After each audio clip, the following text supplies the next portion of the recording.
Yeah, for Assembly 1.0, there were some really significant achievements we were able to achieve.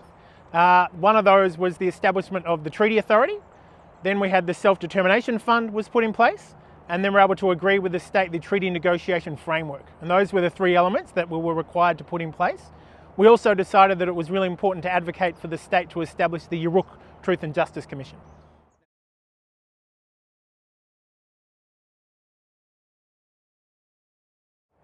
Yeah, there were several challenges as an assembly. We had to really try and work out how to come together as the 31 members, a really diverse group of members, and work out how we're going to work together and how we're going to achieve our shared aspirations. One of the other significant challenges was realising that the point of Assembly 1.0 was to just focus on the process for treaty and not about the outcomes of treaty. And so to keep us focused on that particular task was a difficult challenge to make sure that we were just focused on that. But now we're at the stage where we can take that process and look to actually achieve some of those outcomes with Assembly 2.0.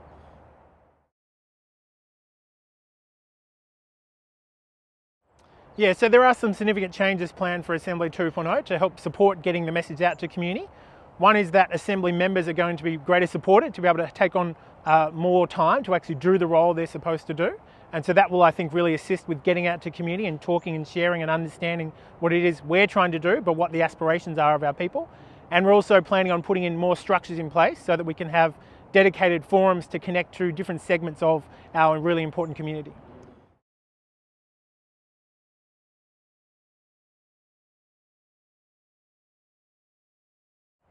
Yeah, so the idea of it just being traditional owners as members of the Assembly, that's something that comes from the Treaty Act, the legislation that was put in place prior to our time as Assembly members, which said the Assembly should be made up of traditional owners who are elected to those positions.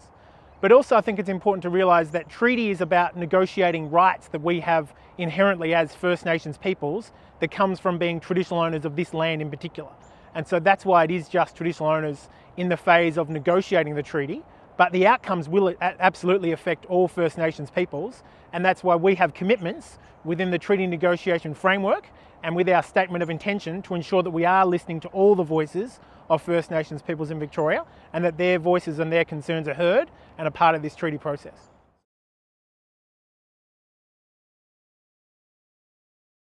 Yeah, to me, when I think about what the aspirations are for what we can achieve, it's not so much about particular changes in one area or another, about changing one policy from one thing to another.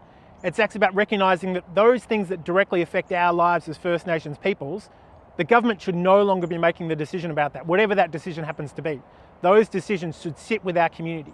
Now, whether that's sitting with the Assembly, whether that's sitting with the different organisations who have authority over those things or have the expertise in those areas, that's what we're talking about. We're talking about not having to lock in an answer now about how we want these things to be done.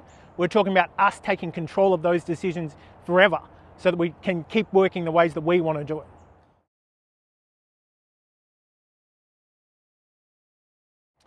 Yeah, so I think one of the challenges is going to be that the government talks a lot about this idea of self-determination and the principle, and they've made some really powerful commitments, but we're soon going to get to the place where they're actually going to have to hand over authority, hand over decision-making powers.